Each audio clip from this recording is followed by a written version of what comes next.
mid-morning sun hung high over the sleepy town of Oak Creek, casting long, sharp shadows across the vibrant green grass of Miller's Park. It was the kind of Tuesday that felt suspended in time, the air filled with a sweet scent of blooming jasmine and the rhythmic, joyful squeak of swing sets. For Sarah, this park was a sanctuary. It was a place where the noise of the world faded away, replaced by the innocent laughter of her 6-year-old daughter, Lily. Sarah sat on a weathered wooden bench, a lukewarm coffee in her hand, watching Lily navigate the monkey bars with the fierce determination only a first grader could muster. But the peace of the morning was fragile. It was a thin veneer over a reality Sarah had been trying to escape for years. As she took a sip of her coffee, her eyes instinctively scanned the perimeter of the park.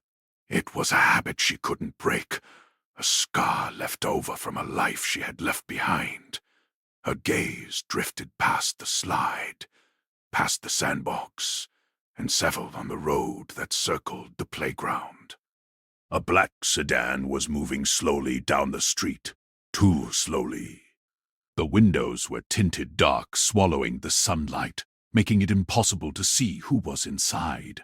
Sarah felt a prickle of unease at the base of her neck. She told herself she was being paranoid. It was a public road. People drove slowly looking for addresses all the time. She forced herself to look away, to focus on Lily's blonde pigtails bouncing as she landed in the mulch. "Mommy, look at me!" Lily shouted, beaming. Sarah smiled and waved. "I see you, baby. You're doing great." When she looked back at the road, the car was gone. She let out a breath. She didn't realize she had been holding. But 2 minutes later, the low hum of an engine returned. The same black sedan appeared from the opposite direction. It was crawling, prowling like a shark in shallow water. This time it slowed to a near halt right in front of the playground gate. Sarah's grip on her coffee cup tightened until the cardboard buckled. Her heart began a frantic rhythm against her ribs. This wasn't a lost driver. This was surveillance. If you've ever felt that gut instinct telling you something was wrong, or if you believe that heroes sometimes wear leather instead of capes, take a moment right now to click the like button on this video. It helps us share these stories with more people. And if you love tales of justice and brotherhood, make sure to hit subscribe and turn on notifications for biker stories. You won't want to miss what happens next. Sarah didn't panic. Not yet. Panic was the enemy of survival. She set her coffee down and pulled her phone from her pocket. Her fingers hovered over the screen.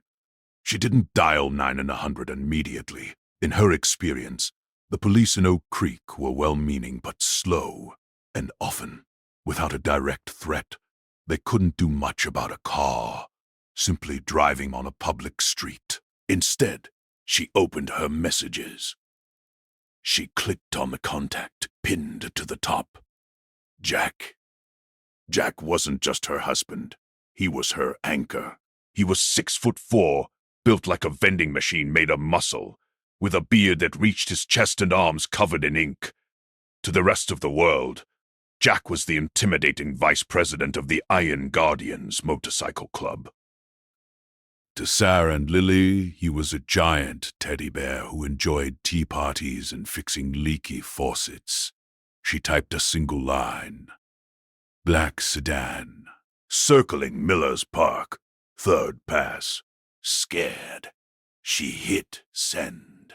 Almost instantly, the 3 dancing dots appeared. Then a reply. Stay put. Keep Lily close. On my way. Who is it? Can't see inside. She typed back. Tinted windows. No plates on the front. Sarah stood up, her movements deliberate. She walked over to the playset. Lily, sweetie, come here for a second. We need to get a drink of water. Lily groaned, hanging upside down from a bar. But I'm not thirsty. Now, Lily, Sarah said, her voice dropping an octave into that serious mother tone that brooked no argument. Lily sensed the shift. She dropped down and ran over, grabbing Sarah's hand. Sarah pulled her close, positioning herself so that her body blocked Lily from the view of the street. As she did, the black sedan made its move. It didn't just drive by this time. It pulled up onto the curb, blocking the exit path of the playground. The driver's door opened. Sarah took a step back, her hand tightening on Lily's small shoulder. The man who stepped out didn't look like a monster. He didn't look like a criminal. He looked immaculate. He wore a tailored charcoal suit that probably cost more than Sarah's car. His shoes were polished to a mirror shine. His silver hair was perfectly coiffed. He looked like a politician, or a high-end lawyer, or a grandfather on his way to a country club luncheon. He adjusted his cuffs and walked toward the gate with an air of absolute authority. He pushed the gate open, the metal clanging loudly in the quiet park. Sarah's stomach dropped. She knew him. Not personally, but she knew the type. He was the kind of man who believed the world existed to serve him. "Mrs. Sarah Miller?" the man asked. His voice was smooth, cultured, and terrifyingly calm. "Who are you?" Sarah asked, positioning herself squarely between him and Lily. The man smiled, but it didn't reach his eyes. His eyes were cold, calculating chips of ice. "My name is Arthur Sterling. I represent the estate of Mr. Eldon Vance." The name hit Sarah like a physical blow. Eldon Vance was Lily's biological grandfather, a man Sarah had never met, the father of the man who had abandoned her when she was pregnant. A man who had never sent a birthday card, never called, never acknowledged Lily's existence. "I don't know what you want," Sarah said, her voice trembling slightly despite her best efforts to stay strong. "But you need to leave." Sterling took a step closer, invading her personal space. "Mr. Vance has recently passed. He had regrets. He wants his granddaughter to be raised in an environment befitting her lineage. Not," he gestured vaguely at Sarah's jeans in the public park, "in this sort of setting. And certainly not raised by a woman associated with criminals." He was talking about Jack. He was talking about the club. "My husband is a good man," Sarah spat. "And Lily is happy. She's safe. You have no rights here." Sterling pulled a folded document from his inside pocket. "This is an emergency custody order. It grants me temporary guardianship pending a DNA test and a fitness hearing. I'm here to take the child, Mrs. Miller. It will be much easier if you don't make a scene." Sarah looked at the paper. It looked official. There were stamps, signatures, legal jargon, but something felt wrong. No judge would sign an order like that without a hearing. No social worker would send a private lawyer in a luxury car to snatch a child from a park. "I'm not giving her to you," Sarah said, her voice rising. "I'm calling the police." Sterling chuckled, a dry, dusty sound. "The chief of police is a close friend of mine. I'm doing this as a courtesy, Sarah. If you force me to call him, he'll arrest you for custodial interference and endangerment. You'll spend the night in a cell, and I'll take the girl anyway. Do you really want to traumatize her?" He reached out a hand toward Lily. "Come now, child. Your grandfather left you a great deal of money. You want to see your new house, don't you?" "It has a pony." Lily buried her face in Sarah's leg and started to cry. "Don't touch her," Sarah screamed, slapping his hand away. Sterling's facade cracked. His face twisted into a sneer. "You listen to me, you piece of trash. I've been paid a significant sum to retrieve this heir, and I am not leaving without her. You are a nobody. Your husband is a thug. The law is on my side. Because I buy the law. Now hand her over." He lunged forward, grabbing Sarah's arm with surprising strength. Sarah cried out, stumbling back. She tried to kick him, but he was heavy, and he twisted her arm behind her back. Lily screamed, a high-pitched sound of pure terror that echoed across the empty park. "Let go of me," Sarah yelled. "Not until you give me the girl." Sterling hissed in her ear. It was a nightmare unfolding in broad daylight. The few other parents at the far end of the park were looking, some pulling out phones, but no one moved to help. They were intimidated by the suit, the official-looking car, the confidence of the man. They assumed it was a domestic dispute or an arrest. They didn't want to get involved. This is the bystander effect, the freezing that happens when we think someone else will solve the problem. Ask yourself right now, what would you do? Would you intervene if you saw a man in a suit grabbing a mother? Or would you assume he had the right? Let us know in the comments below what you would do in this situation. And remember, if you're enjoying the story, please subscribe to the channel. Sarah was losing the struggle. Sterling was stronger than he looked, and he was dragging her toward the black sedan. "Open the door, Lily," he shouted at the child, confusing her. "Get in the car." "No," Lily screamed. Sarah managed to free one hand and clawed at Sterling's face, leaving 3 bright red scratches down his cheek. He roared in anger and shoved her hard. Sarah fell onto the pavement, scraping her palms and knees. Sterling turned his attention to Lily. He grabbed the little girl by the waist and lifted her off the ground as she kicked and flailed. "Jack!" Sarah screamed at the sky, scrambling to get up. "Jack!" Sterling laughed. "Your biker trash isn't here to save you." And then the ground began to shake. It wasn't an earthquake. It was a sound that started as a low growl in the distance, a vibration in the chest, and rapidly swelled into a thunderous roar that drowned out Lily's crying and Sterling's laughter. It was the sound of pure, unadulterated American V-twin horsepower. Sterling froze, holding Lily in the air. He looked toward the park entrance. The first bike tore around the corner, a massive black Harley-Davidson with ape-hanger handlebars. The rider was a giant, wearing a leather cut with the patch of a skull, wearing a Spartan helmet. It was Jack. But Jack wasn't alone. Behind him came another bike, and another, and another. They poured into the street like a landslide of chrome and steel. 10, 20, 30 bikers. The Iron Guardians. They didn't stop at the curb. Jack hopped the curb, his bike roaring onto the grass, kicking up dirt as he skidded to a halt, 10 feet from Sterling. The other bikes followed, encircling the playground, blocking the sedan, blocking the street, blocking every possible exit. The engines cut off one by one, leaving a ringing silence that was heavier than the noise had been. Jack dismounted. He didn't run. He walked. His boots crunched on the gravel. He took off his helmet, revealing eyes that burned with a cold, terrifying fury. He looked at Sarah on the ground, bleeding. He looked at Lily, dangling in the stranger's arms. "Put my daughter down," Jack said. His voice wasn't loud. It was a low rumble, like tectonic plates shifting before a quake. Sterling looked around. He was surrounded by 30 men who looked like they chewed glass for breakfast.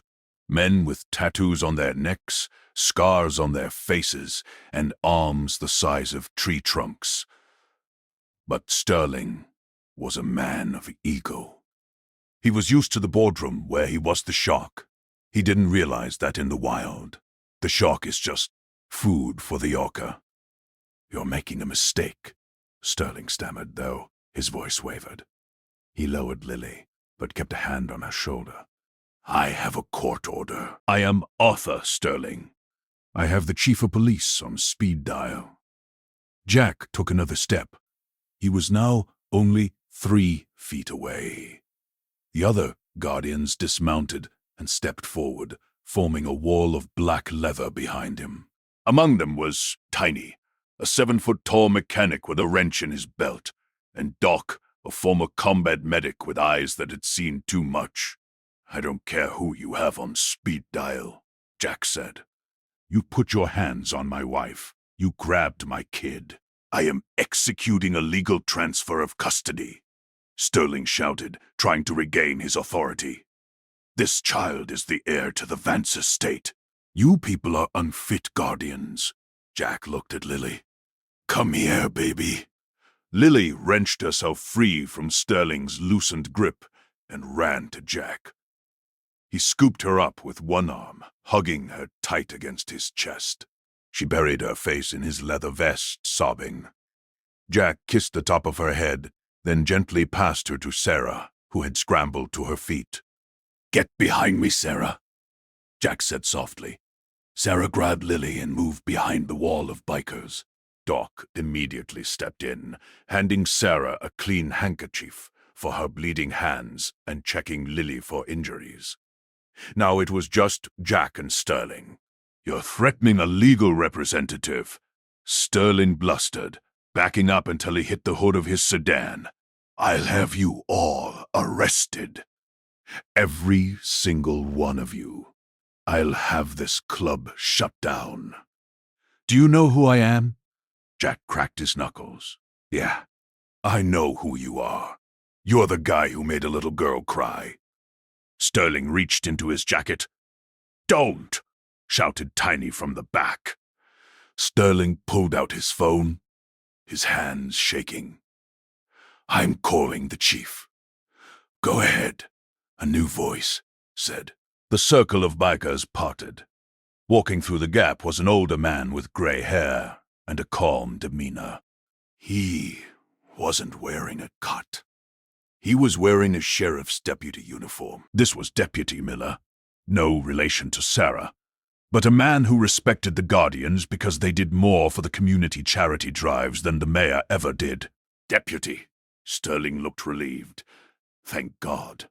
These animals are threatening me. Arrest them. I have a custody order." Deputy Miller walked up to Sterling. He took the paper from Sterling's hand. He put on his reading glasses and scanned it. He frowned.